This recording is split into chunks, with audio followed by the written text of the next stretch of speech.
Good morning, welcome, thank you for joining us, and welcome along to this not to be missed live edition of what we're calling the No Fluff Zone. The title of this broadcast is No Fluff, Just Stuff Inside a Winning B2B Campaign. I'm delighted to say joining me is our Senior Account Director, Tom. Good morning, Tom. Morning. If you're a CMO or a marketer and you're looking to crack the code on B2B lead generation on social media right now, which we know is a lot of you, the statistics tell us how many of you have this as a priority right now. But if you are one of those that's trying to make your way, please do sit tight. We're about to dissect a series of campaigns. So this isn't a one-off hit on a single campaign, a one-off hit on a piece of content. This is hypothesis that we've been shaping for many, many years, that we've taken to market and proven across many campaigns, that has significantly shifted the needle. You are going to hear statistics like a plunging cost per click by 58%. You're going to hear statistics like doubling cost per click just by changing a video format. And if you start looking at the channels where your audience really are, you could see engagements quadruple, you could see clicks go up by hundreds, and you can also see engagements increase by tens of thousands. And this isn't just vanity metrics. We're going to talk to you about how we've then nurtured that into delivering marketing qualified leads and ultimately through lead score into sales qualified leads. But a lot of you are struggling to actually get the early stuff up front. So bit of context, and the whole reason we got Tom along to talk to you this morning. B2B lead generation is a beast of its own, especially in today's climate. The buyer journey has become a labyrinth, with 75% of B2B marketers focusing more on demand gen than lead generation. And then, we haven't even spoken about ROI yet. Half of us are in the dark about what we should be measuring accurately. What is a good metric of success? What should we be playing back to the business? Or is it purely about those form fills and downloads? Are we pulling form fills up too early? Are we nurturing audience? Are we giving away the right stuff? Are too many of you shoving content behind a gate and not opening it up? We're going to get into all of that. Many of you will know the pandemic changed how we talk about digital adoption. It has meant more of us are online, great opportunity. It's meant more of us in social, great opportunity. But it has turned LinkedIn into what we think is a metaphorical equivalent of Oxford Circus on a Saturday in December when everyone out at Christmas shopping. It is bombarded with attention. Right, that's enough from me. Let's get Tom talking. Let's pick up on that saturation for the marketers, because a lot of the people watching this will be thinking, my audience are on LinkedIn, Tom. I need to get content out there. But why are we so worried about that crowded space, and what concerns us about this LinkedIn saturation we speak of? Well, I think we know, as you kind of alluded to, with all the roles that we've got on, that we know are present on social in terms of CFOs, CMOs, we know the crowded Oxford Circus analogy kind of makes sense, because obviously these people are on there quite regularly, but they're being bombarded by notifications about connections, profile views, all these kind of random things, in mails, all these kind of stuff. So I think if we think about carving out space, it's almost not possible, right? So what you've got to do is try and stand taller, right? Maybe get on the shoulders of someone and try and stand out a little bit more. And that's not always going to be easy. But obviously it comes back to content, right? It comes back to what you create, and it comes back to your value offering. Now, this is such basic stuff. I'm sure there's people watching this now who are thinking, well, obviously. But I think when it comes to something like LinkedIn and something that we see quite regularly, is that we do see the typical sort of corporate content. We do see the typical product-facing stuff. We do see the stuff that doesn't really lend itself to a nudge-nurture philosophy, which we'll come on to a little bit more. There's not a lot of value add. There's not a lot of learnings given up for free. There's not a lot of information sharing. A lot of it can be product-led. A lot of it is quite ambiguous. So what the main focus that we had, and we'll come onto the campaigns more specifically, is tapping into things that maybe resonate with people on a more personal level, not just at a business level. And we'll come into that a little bit more. But I think when we come to talk about the campaigns that we've worked on, we'll talk about video, we'll talk about how we reformatted them, we'll talk about what we filmed, and we'll talk about how we set things out across a long period of time. Because there's no quick solution to getting those leads and getting all that traffic to where you want it to go, unless you're willing to be patient and build trust with an audience. I'm going to pick up on some data which actually helps with this challenge that we have around just how saturated LinkedIn is. And part of that is because we all think our audience are on LinkedIn and that's where the buyers are and that's where the CXOs are. But look at this. GWI data evidence that Meta channels have significantly more active daily CXOs than LinkedIn. Now, for disclosure, we are talking, in the case of this customer, they are a major technology company, one of the world's top 10 technology companies, and they're a top 5 technology partner. So the CXOs we refer to here are in the technology space. But the bit you must pay attention is the active daily users. Just because a CXO is on LinkedIn doesn't mean that they're active. They kind of jump in, do something, and come out. Something you said to me earlier, Tom, which really stuck with me is forget the purpose of where they are socially. If they're spending more time on a Meta platform and you can stand out and resonate, doesn't that make more sense? And you certainly took some of that thinking into this campaign in encouraging the client to actually look more at Facebook than LinkedIn, didn't you? Yeah, without giving too much away early on, what we do know from information, obviously Facebook's been around for a very, very long time, right? We do know the connections between those that are on LinkedIn are going to be on Facebook. Now, one of the main questions people are going to be having when watching this is, and they may have had the same problems themselves, is, okay, but I can't target that CXO on Facebook, or I can't target that brand, or I can't be sure that I'm going to be able to have my content relevant for the platform. And I think with this particular campaign was that we tried to move away from focusing on what's appropriate for platform and think about what's appropriate for that person's mind and what people are going through at the moment. If we think about the client that we did this with, they obviously operate in multiple verticals. They sell multiple products into different areas. But our focus in terms of the early nudge nurture process was to make sure that we're not selling a product. We're just selling what they understand, and we're selling their knowledge. Now, we'll come into how the filming was done in a bit, but we looked at, when we looked at the content that was produced, it talks about AI, it talks about technology. Conversations around government came into it. Conversations around climate came into it. Now, it doesn't matter whether you're at work or you're at home on the sofa waiting for the ad break to finish. These things are in your mind constantly. Sometimes they're dormant. Sometimes you're thinking about them more and more. Whether you're a CXO and you've gone onto LinkedIn or Facebook, you're not thinking I'm on these platforms. Sometimes if you go onto LinkedIn and you see a picture of a dog or a baby, you might wonder why, but it doesn't matter, because essentially your mind is open to all of these things that are going on in the world right now. And your brand doesn't have to be tied to its specific product, and it doesn't have to be tied to exactly what it's selling.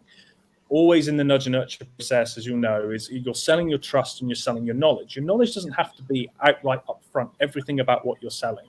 What do you know about the sector? What do you know about the problems that people might be facing? And overall, how can you be memorable? I just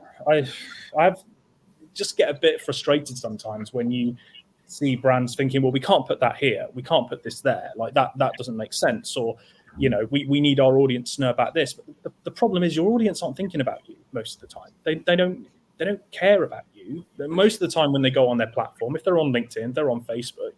Yeah. Most of the time you're not going to look for anything in particular. Sometimes you are, but most of the time you're going on with a kind of dormant mindset. I've got time to kill, I've got a train I'm waiting for, there's a train I'm on, or I've got some time to waste.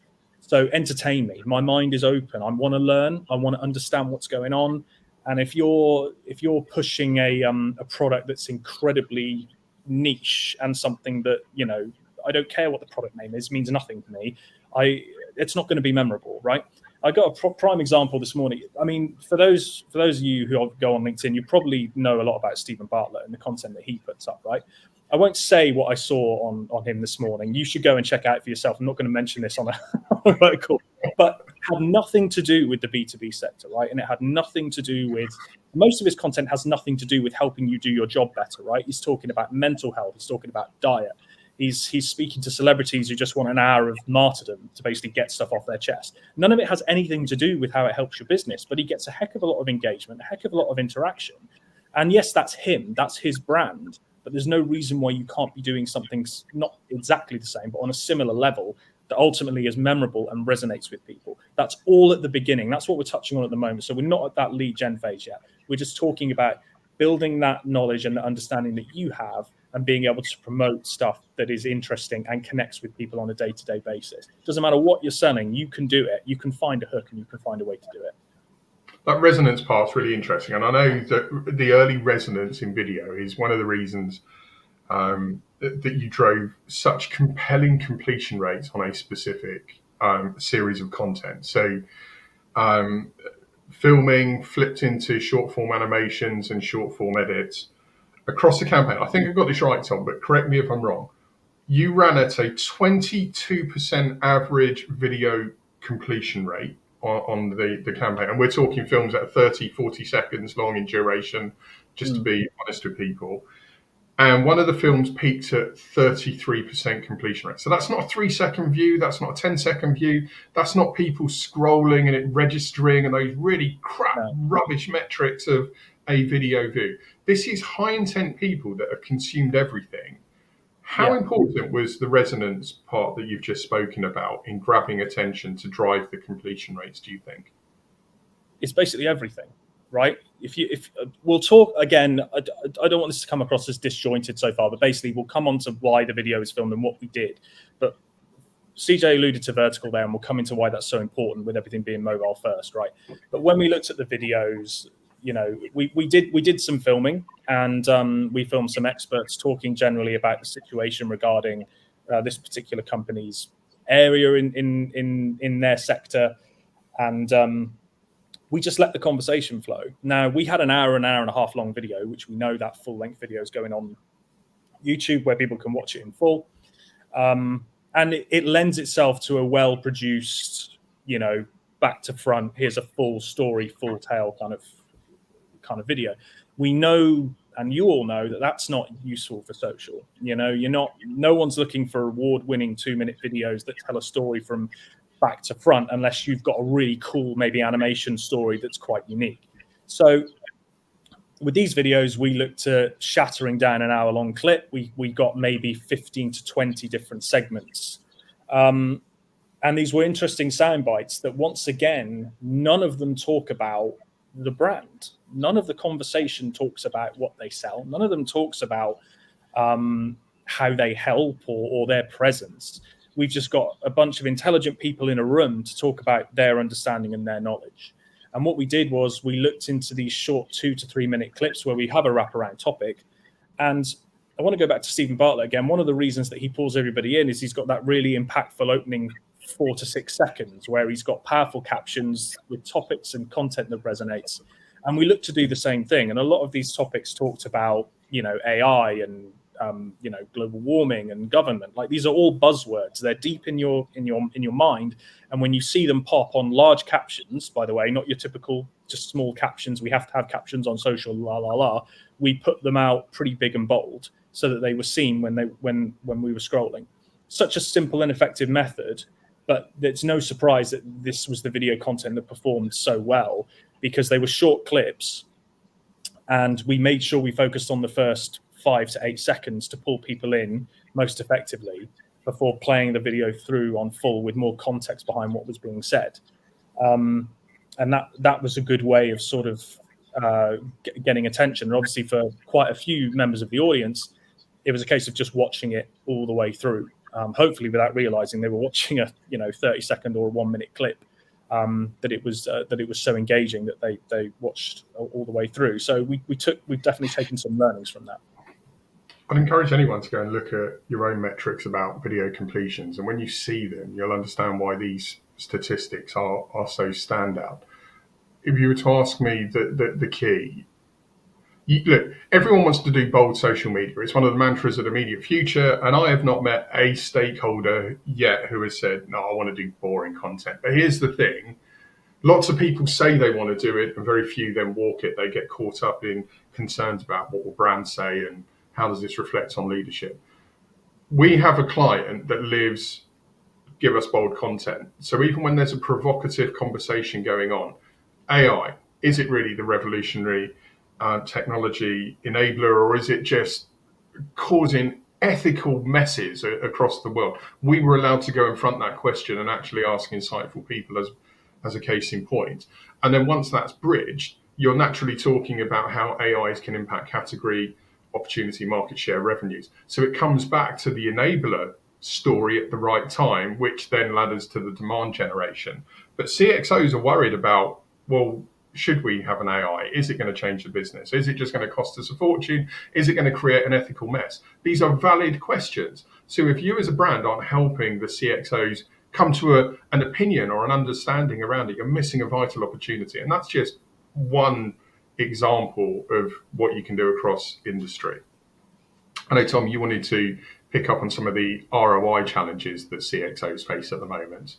Yeah, I think one of the questions we don't always get, but perhaps we're always having to think about as marketers is ROI when it comes to a campaign. And it's always difficult because I think with enough data that we get now, right, it's not the old times where you had either newspaper display ads, billboard advertising, or radio advertising. You had no ROI there. There was no way of explaining it. It was all awareness advertising. You didn't have a billboard with a QR code that was scanned. You didn't have any of this. So with social, there's more to drill in. You can see how every penny is being spent with cost per click and everything like that. I think when we look at the specifics of ROI of a particular campaign, yes, you've obviously got your main aim. So if you set out a campaign where you're thinking of, oh, well, I want to drive traffic to this landing page because I want to get registration, or I want to increase our followers, or I want to get video views, or I want to do, there's always an intention with a lot of these campaigns.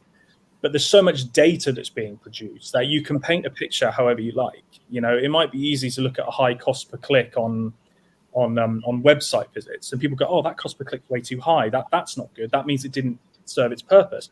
But your audience isn't necessarily thinking the same way you are. For all you know, what you shared on social before the website visit was a highly interesting animation.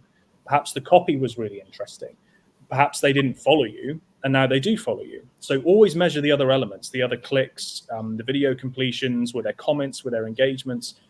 If it's a lead gen campaign, for example, that your leads might not be huge, but if you look at lead gen forms opened, which is a metric you can measure on LinkedIn, you might see that hundreds of people opened them, in which case that tells you that actually the content did perform well. There was a buffer somewhere that was maybe out of your control. So it's a difficult question to answer because you can look at ROI on top line and go, what was the intention? Did it work? Or you can drill into the data a little bit more and say, well, actually, we didn't get this working. There was a lot of interest in these other segments, or other elements of it perform really, really well.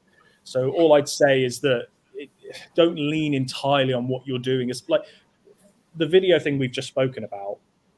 The aim was to sort of drive traffic to a website. But what we did realize, of course, was that, yes, it's video content. We want to see what the video views were. We wanted to see how well it performed. But the key thing we spoke about at the beginning was how much traffic it drove to website. That wasn't even the intention initially. The intention was to build awareness and just get people watching the video. But what we found was most of the drop-off, I think, came around the 25-50% mark, which is very common, I imagine, for videos. But people had obviously seen enough and then wanted to go through to the website. So you just need to look at your data of your ad performance, and you can paint your own picture. Because I know that you're going to have senior people in C-suite or director level that are going to be asking those questions about, well, how much did we get then? How many leads did we get? How many website visits did we get? And I think if you lean on that solely and it's performed well, great, you've got something to report back. But you can also look at other things that also did well. So that's a long answer with not one single answer. My advice is don't look at ROI of a campaign based on one singular thing, because there's so much you can look at and you can learn from. This comes back to a key philosophy, and you referenced earlier on nudge nurture, right? So the people are watching this thinking, I need demand gen, I need clicks, I need traffic to site, everything you're saying. Yes, give me some of those videos with 33% completion rates. I'll have some of that. But all my board are really caring about right now is driving market share, revenue, and showing how we're spending our budget and getting a return on it. And I get all of that. But here's the thing with social media, and any regular viewers of Serious Social Live would have heard Katie, Bell, myself, and many others say this many times over the years. If you just put a form fill up, a single asset, one post, here's a great report, here's a single statistic, download a report, I promise you, you are going to fail. Right? You will have such a low click-through rate. But the nudge nurture philosophy that Tom's talking about is broken down into 9 touch points, because data shows us you need between 5 and 9 touch points to deliver a conversion. And a conversion is a value exchange, an email value exchange, where you understand who the prospect is in return for them taking a report or a roundtable attendance or a webinar sign up. I mean, quite common conversions. But it could take you as many as 9 assets to get to that point. The first few assets, and although I can't sort of screen share, I've got something on my desktop at the moment which I'll refer to. The first 1 to 3 assets are what we call the trigger posts. This is where you're driving resonance, where you're establishing in the audience mind your credibility, your understanding of the marketplace, your understanding of their position. So when Tom was talking to you about those 22% completion rates on average and the peak of 33%, that's showing high intent, high resonance on the trigger assets.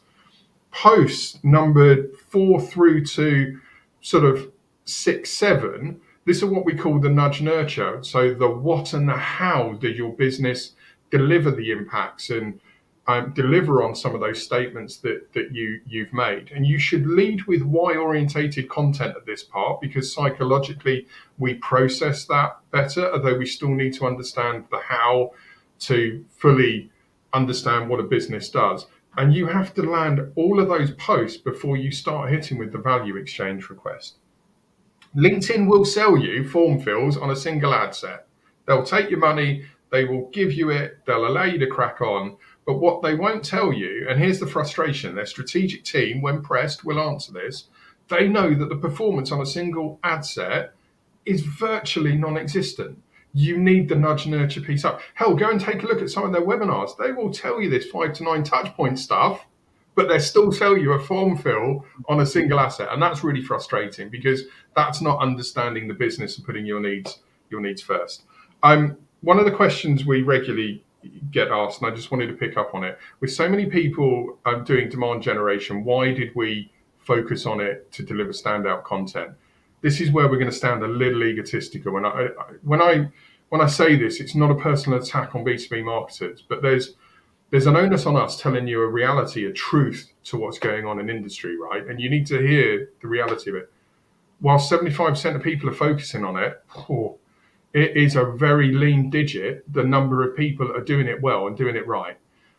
People are just taking content from a brochure or an event and putting it up. They shatter content thinking, well, that's important. I see posts of come and say hi at stand whatever, so that we can pitch you a concept and get a business card for a lead. Right? Here's a reality, guys. Nobody other than your own employees or your best client that you already have a relationship with has ever come to your stand and gone, hi, saw your post on social and I've come to say. It just doesn't, it's wasted time. As is taking brochures fit for other mediums, shattering them and putting them into social. It's not social first content. It is content. It might have the gems in it. It might have a statement in it. It might have a statistic in it, which you should use, but it needs to be social first content. And that's where we're going to move the conversation onto, because I'm going to get Tom to talk to you about why it's not LinkedIn anymore. And I'm going to show you some statistics from content performances of how we took a 16:9 film, a traditional film that he said, put it in LinkedIn, what was the metric? When we flipped it to vertical, what was the increase in metric? And then what happened when we took it into meta targeted? And we're going to share all that with you. But Tom, you're really passionate that it's not just LinkedIn anymore. For some of the reasons you've already said. Where else did you strike gold, and what kind of ROIs are we going to be talking about?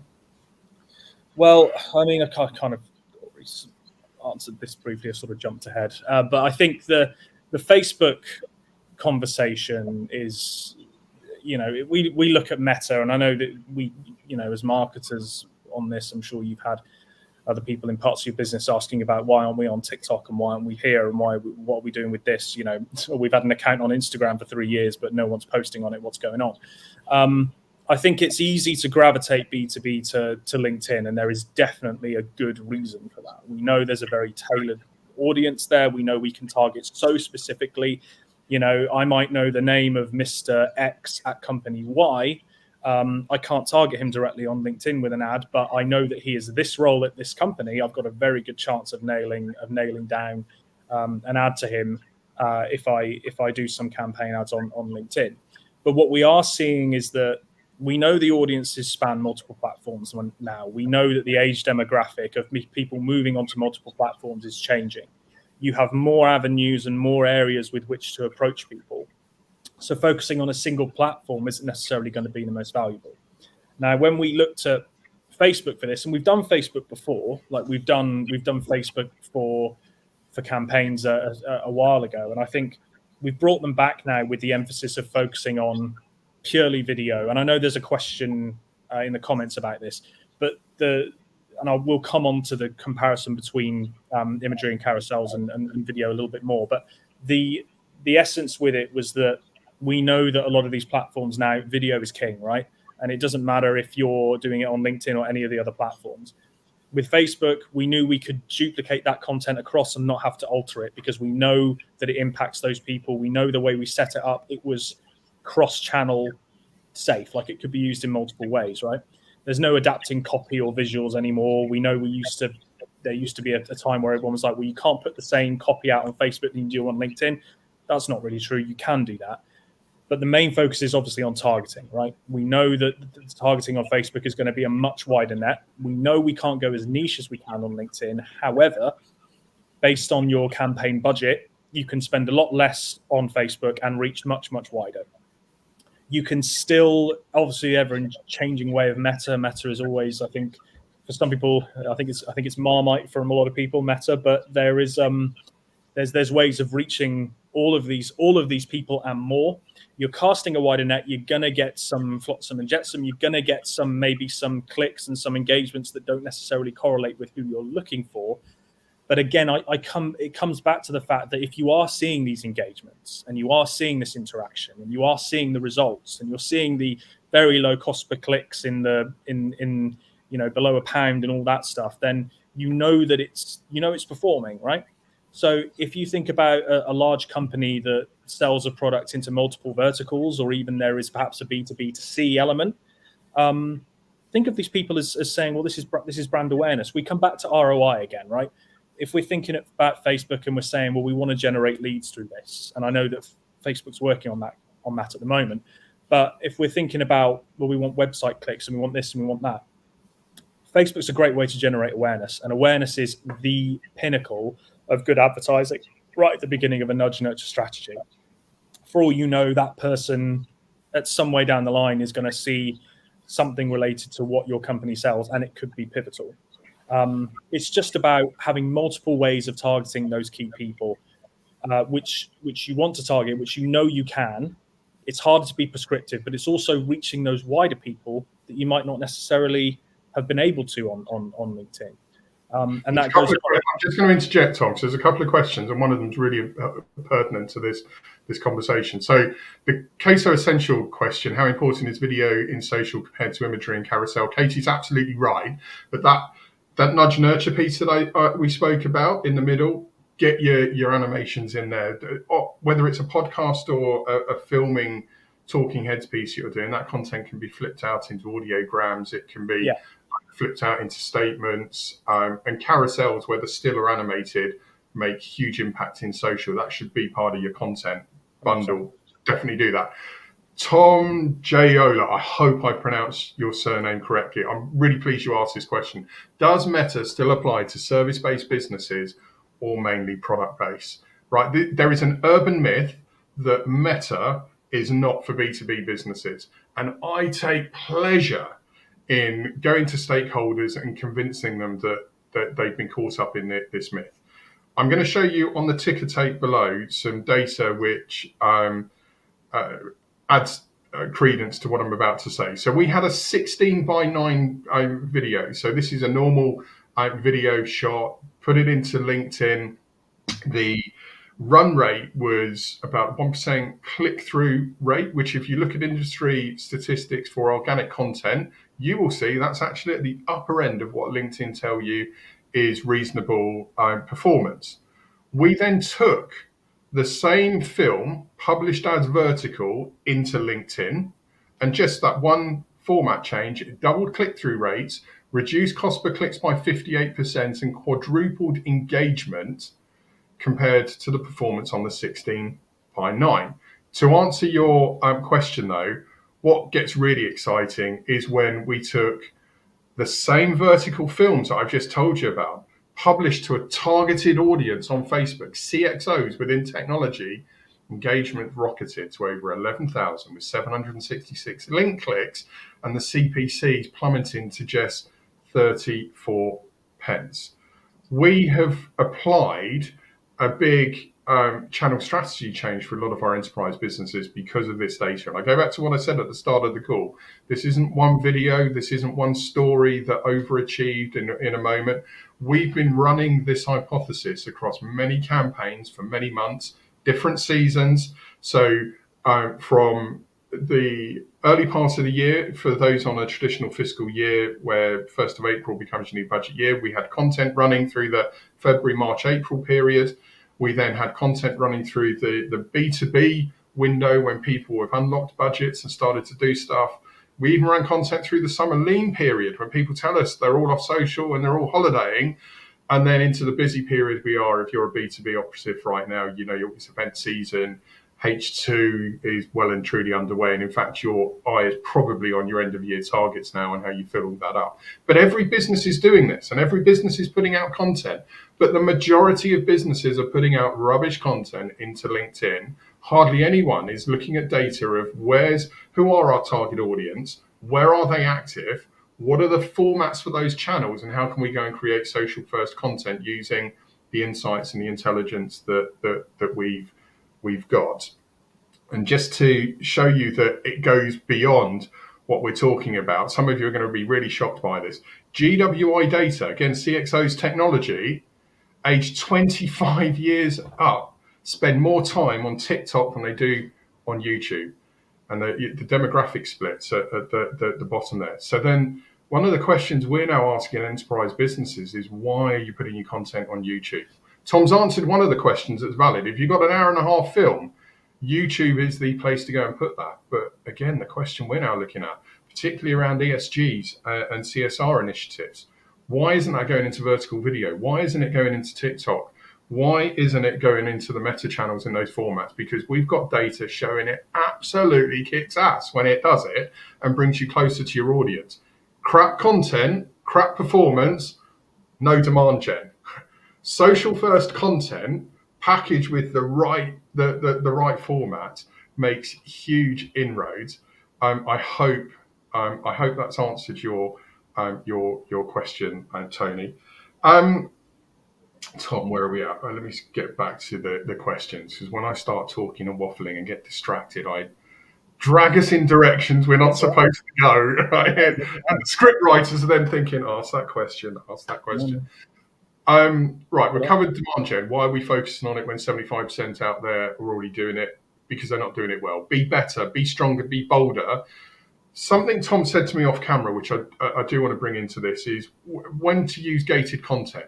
Because nearly every B2B company wants to put good content up on a landing page and put a form field behind it. But you're creating a barrier there.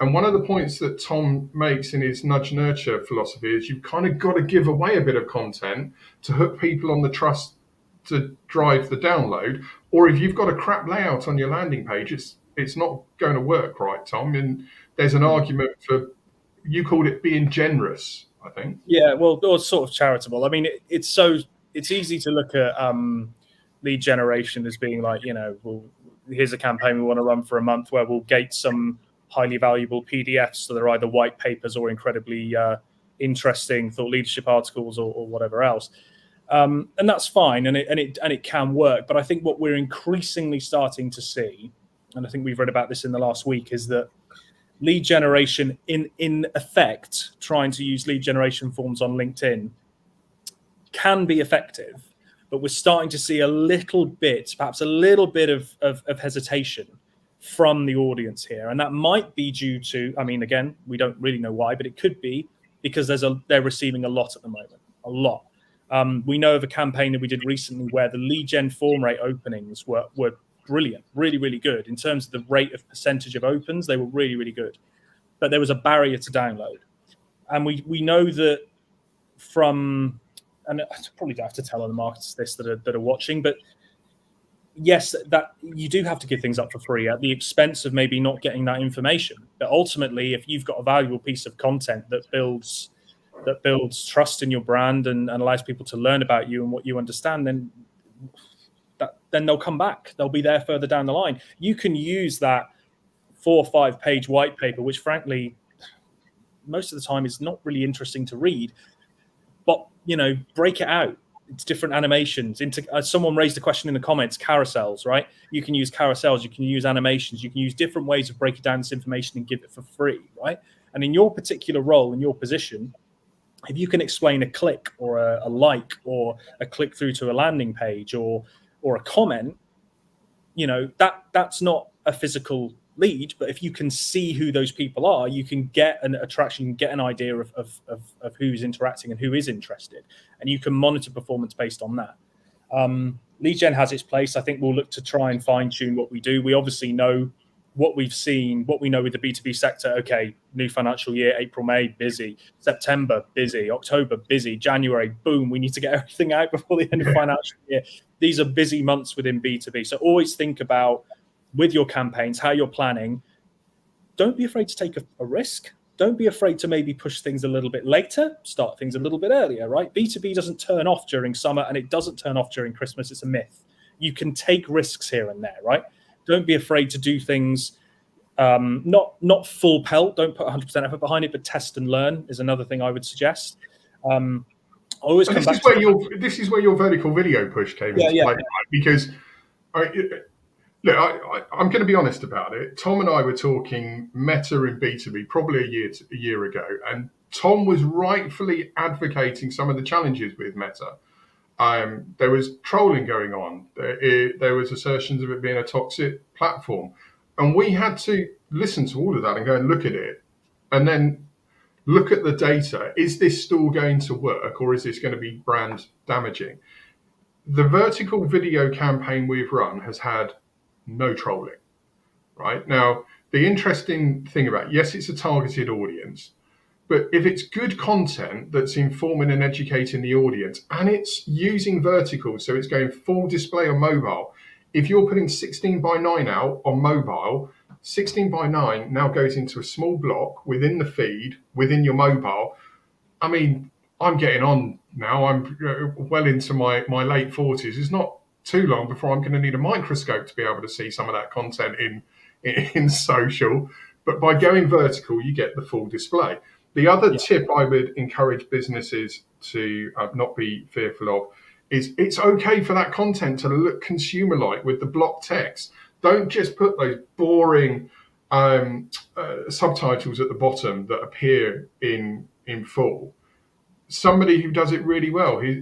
Stephen Bartlett. I mean, we've known Stephen for many, many years when he incepted Social Chain and the successes he had growing that group together. More recently, he's become known as the Dragon's Den investor and all the great stuff he's doing with Diary of a CEO. His production on Diary of a CEO, you cannot knock it, but look at the block text that he's pulling apart. You'll see the same applications on 5 Live Sport. Now, these are big platforms, but they weren't big platforms when they launched. They had to work hard for their audience. It was about serving meaningful content that connected with the audience that drove advocacy. So please, please, please use vertical video. But a question I'm asked all the time is, can I just take my existing video and flip it to vertical? The short answer is yes. But if it's a boring video and it wasn't edited or produced getting to provocative questions and provocative insights, it might underwhelm. When we produce and we go out and do shoots, we're always asked, what do we do differently to pure play video companies? Well, pure play video companies will use the rule of three. So what I mean by that on the screen now, if they're framing the rule of three, my head will appear either in position one, the middle, or position three. And the same goes across the frame on a horizontal as well. They will very rarely put you in the middle because it's a boring shot. They'll set you off normally here, occupying position one and two or three or four because it's a more interesting shot. But what happens when you flip that video to vertical? I suddenly appear like this on your mobile because the rotation of vertical crops in. So what we do when we film is we create some extra dead space on 16:9, but we make it look attractive. If we're at an event, we might put a walkway here where you see people going past. So it's an interesting shot. But then when it's cropped in for vertical, you've got the perfectly framed vertical position. You absolutely need to think about that. And the other gem that Tom gave you at the top of the call, don't just run the story sequentially from how you start. Find the most controversial question or the kick-ass insight that was given, open with that, shock people, then bring your branding in, and then start with the story. Why is that branding point really key? Well, if you start with your branding on every asset, go and take a look at your social feed. What's it full of? Frame shots of your branding, thumbnails of your branding, and everyone thinks they've already seen the content or they skip past it because it's boring. Grab people's attention with your people, their insight, their intelligence, and go and show the world how great the collective intelligence across your business is, and you'll see magic things happen with the data. Right, back to the questions. What am I missing, Tom? Budget. You wanted to ask about budget allocation, and it's always a juggle. How do you decide where to put your money? Yeah, how did you decide where to put your money, basically? Well, right now, on every campaign we are doing, we are putting a vertical filming line item in it, where it gives us enough time where we can work with the customer to identify stakeholders that can participate.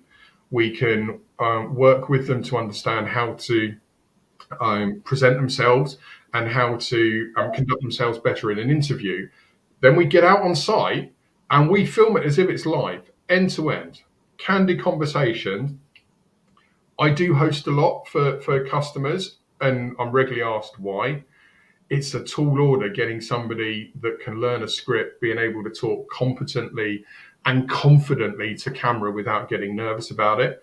But I've not met anyone in industry that if you stop them, ask them a question about their business, their product, their offering, their service, they give you an answer. It's about identifying the juicy questions and having the confidence to ask them the questions that CEOs are really caring about at the moment. The CEO knows he's got to look at AI, but the question that they're asking right now is, how does AI move my business on in my category? Is it going to drive market share, or is it going to replace staff?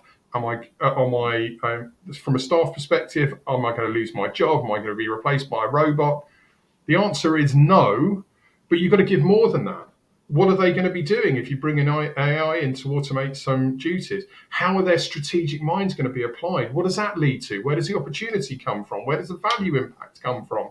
The efficiency, the impact story has to be told, but it starts with having a real provocative question around the AI as a case in point. So we put a line item in for vertical. We then go and film it as if it's alive. We'll then go and edit it and flip, going back to one of the questions earlier, some of that content into audiograms, carousels, animations. We'll even apply color treatments. So we have been putting black and white video content into social. It was Tom and our lead designer, Chantel's idea. The engagement went up again. Why? It looks different, it stands out, it draws attention, and then you get the resonance. So vertical video filming line item, and anyone that's got ESG messages or CSR messages, please connect with me afterwards. We have a dedicated offering coming out the ground at IF, and we believe we can take your CSR storytelling and your CSG storytelling to the next level with tangible metrics and engagement, and having you use TikTok as well as your other metal channels. So please come and talk to us about that. We can turn things around very quickly for you. We then have a content production line item in, and you're going to need paid budget, the copywriting, obviously, in the content production, but then you're going to need paid media. Social media is a pay-to-play model these days. Anyone that thinks you can achieve demand gen through organic, go and have a word with yourself, because you can't. Less than 1% of your audience will see your good organic content. Your mediocre content is going to be even lower.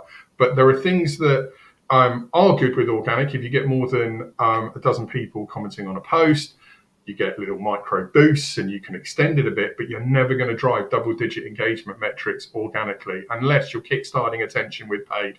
But then balance your paid. Do not go and put it all into LinkedIn. At this time of year, if you're a professional services brand, you're doing well to get your cost per clicks between £5 and £10. I've got some alarming stories I could share with you about server companies struggling to get cost per clicks under £15. Why? Because the audience is being bombarded. They're super competitive. Everyone's going after the same keywords. Everyone's going after the same job titles. The audience. The content doesn't stand out because it's boring. You get penalized. Your cost per click goes up. But if you put good content out, you can, as we've already shown, you can get those cost per clicks dropping by 58% and getting into a really good area with a high quality conversion. But if you then go into Meta or other vertical channels with vertical content, you can get great efficiency. People sometimes say Facebook's not for demand gen.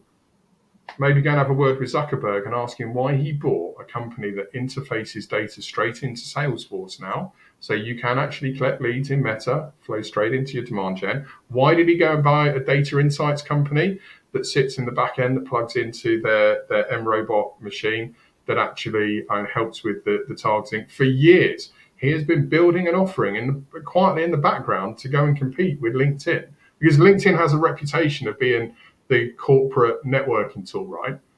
But there are flaws with it.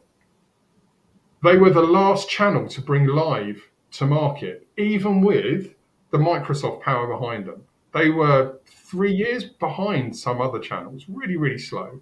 The targeting, it's costly, it's expensive. You need big budget and you need good content to stand out. If you've got modest budgets, you've then got to look at how we can make it work smarter. So put a bit into LinkedIn, but put a big chunk into Meta to get the quality reach, and do your touch points. Build a nudge nurture campaign. It is going to cost you. You're probably going to have to put 20 to 25 grand aside to run a campaign over an 8 to 12 week period.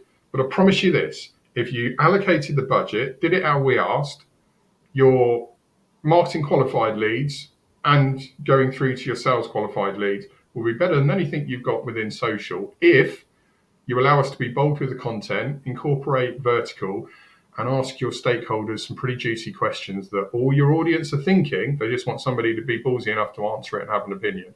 And magical things will happen.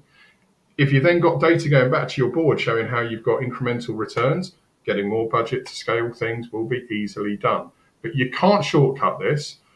You can't get great outcome on the cheap. Social isn't free. You might get lucky flipping a bit of content into social and it suddenly goes viral, but you are an anomaly rather than the norm, it's fair to say.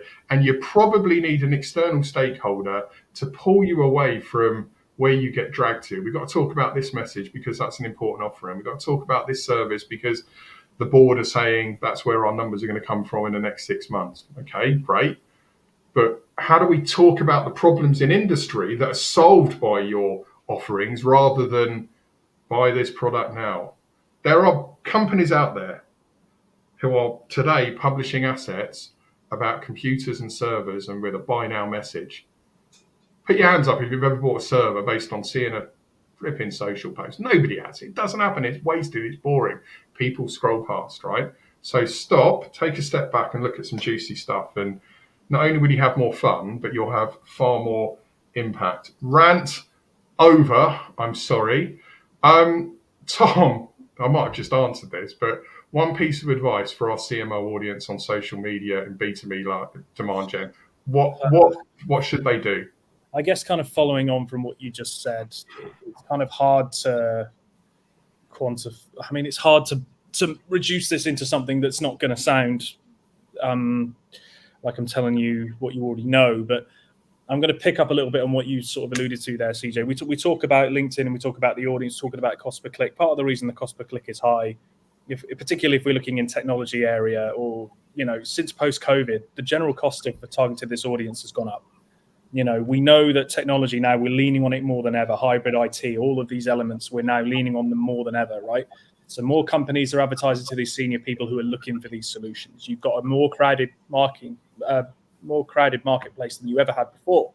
So part of the move over to Facebook is, if we go back even 10 years, you had marketing people or senior people who were really cynical about social, who said, I don't know why we need to do this. I don't know why we're on this. I don't know what it does for my brand. I don't know what it does for my company. We're now at a point where there's those same people, or the people that have replaced them, have now said, right, we have to be on social. And part of that leans on, our competitors are all on social, right?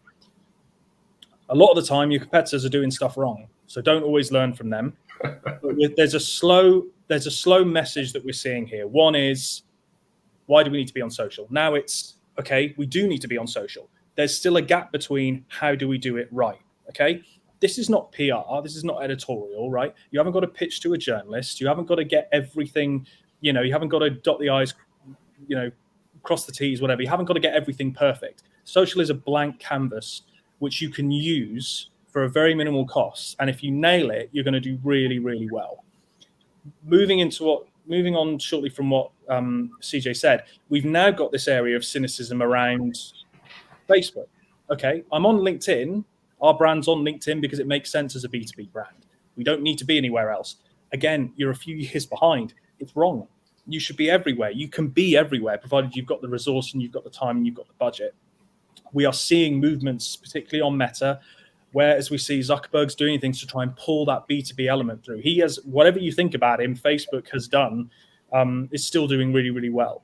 And there is trepidation around the brand itself, and whether or not people should be using it. But I think from a B2B aspect, you've got a good chance here where you've got less budgets, where you're going to reach more people. Yes, there's still question marks over the targeting, but I think that's going to be rectified in the near future. If I have to talk about another bit of advice, I know we're pressed for time. Just always think about what interests you. What do you see on social on a day-to-day basis that resonates with you? Do not think for 1 second that just because you've seen something funny on TikTok or you've seen something interesting on Facebook that you cannot incorporate that into your day-to-day B2B role, because you can. Okay, no, you can't take that dog on a skateboard, or no, you can't, perhaps use a turtle doing something weird. That's a reach, right? But it doesn't matter, because you remember it. Just do something interesting, do something fun. And if it doesn't work, then you don't do it again, or you delete it, or you try something different. People do get married a little bit to marketing, to brand guidelines as well. That is one of the other things that I know a lot of people watching this might feel a little bit like, but the guidelines say this. Guidelines are guidelines, they're not rules. So sometimes I would say, and some of the things we've tried to do in the last year or so, is not break the rules, but find where there are no rules, and then try and be a little bit fun with that and see how we can push the boundary. Because once it's out there and it performs, matter. You've basically gone, well, look, it worked. So all I would say is, I know this is probably going to sound lame, but just try and be brave. Like, just try and push it, try and experiment, and just try and insist that you try it and see how it does before anyone senior tells you that you can't do it. Because you can address brand guidelines, right? You go and buddy up with the person responsible for it. I bet that they're not being restrictive, or their intent is not to be restrictive with you. The minute they understand how guidelines should be applied differently on social, when they get good impact, they change. The major technology brand that we've spoken to you about, they're adding elements to their brand guidelines for this very reason. The head of brand knows me personally and will tell you that I've got form for constantly challenging what they do. But now she really appreciates the fact that we're challenging what we do because it's for the good of industry. It's never seen as a negative. We've got to get over that mindset of stay away from the brand police because they're going to pull our campaign. You can bridge it, but be bold. I love that. Do we also consider Insta as part of the meta brand for B2B? Hell yes, Queso. My view, and I've put this in a deck recently, Instagram, B2B content should be about people, personality, purpose, and phenomenon. What do I mean by phenomenon? the standout stuff your brand is doing or has done and how it's impacted. Well, 2019, we were at an industry event broadcasting live. Belle Lawrence, one of our directors, she helped the major technology brand realize that Instagram was a key channel for taking people behind the scenes of what was going on in their world. And then it's become a key recruitment and people channel for the brand since. More can be done on Insta, but yeah, short answer, it should be part of the B2B mix, but you've got to film vertical. Yeah. And everything we were talking about, you absolutely have to be ruthless in making sure that your vertical content lives the sort of guidance we've given you. But again, that's where you probably need an external partner.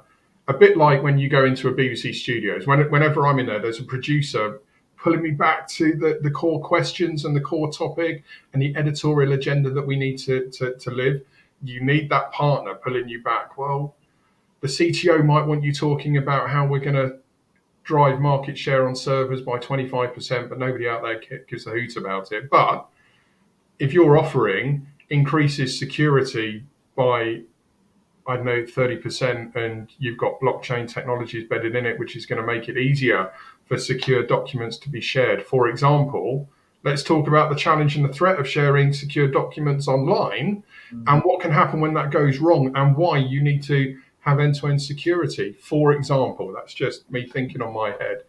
We can apply this to every industry, professional services, B2C, even B2B to C. We've got lots of examples that we can share with you. I'm sure you appreciate a lot of our data is behind stringent NDAs, as you would all sign if you engaged us working with us. But there's more that we can share with you on a one-to-one basis about how we're making impact. Paul Collier, I love hearing that. The fact that 5 years ago you had a conversation with Katie, she's rarely wrong, by the way. It really frustrates me how I don't know why I argue with her because she's always right. 5 years ago, she was pushing straight to Facebook with you. You were a skeptic. Now you're seeing it completely different. Smart people take a step back and reevaluate things and don't allow judgment to cloud them. Like I said, Tom wasn't on board with Facebook for very good reasons, but he looked at the data, he pursued what was needed, he looked at outcomes, ran test and proves. Now he's one of our biggest advocates for B2B as a result. Gone full Yeah, circle. I think following on, I mean, we're seeing that shift now, not just Facebook, but we're seeing Instagram and TikTok becoming so much more part of the social conversation. This is not a consumer conversation. This is a person conversation, right? It doesn't matter whether you're B2B or B2C. What do we know about these platforms? They're visual and they're brief. You've got to be video. You've got to have motion. You've got to get attention because you have less time than ever. People's attention spans are shorter than ever. Right, so hopefully they're not so short that you've managed to stay with us throughout this whole video, but they are to a point where you have to start being bolder and braver onto different platforms. And what we all know in the B2B area is that you've got 5% of your audience that are ready to buy now, 95 are not. And the 95 are the ones that you want to get your hooks into now so that when they are ready to buy, who are they thinking about? And that's what I'll end my segment on, CJ. You know, Cato, expect to see that flipped out into a carousel and appearing in social content very soon. I think Tom's just given us our closing quote there. Thank you all for watching. It goes without saying, this is just a snippet of what is happening within B2B and affecting the demand generation landscape at the moment. But this is a really successful campaign, tangible data. If you would like to hear more and explore how this can apply to your brand, Katie, Hal, myself, Tom, we're all available. You can find us online or through our social channels. We'll happily talk to you about it. And if you are looking at pushing your ESG, CSR agenda right now, please come and talk to me about vertical. I believe we've got a means that will make it stand out significantly and quickly. If you're up against time scales, we could probably get stuff done before Christmas, but come and pick that conversation up with me separately. Thank you all for watching. Thank you for the comments. Let me just check. There hasn't been another one. No, there's only been compliments. That's lovely to hear. Thanks for watching, guys, and we'll see you again very soon.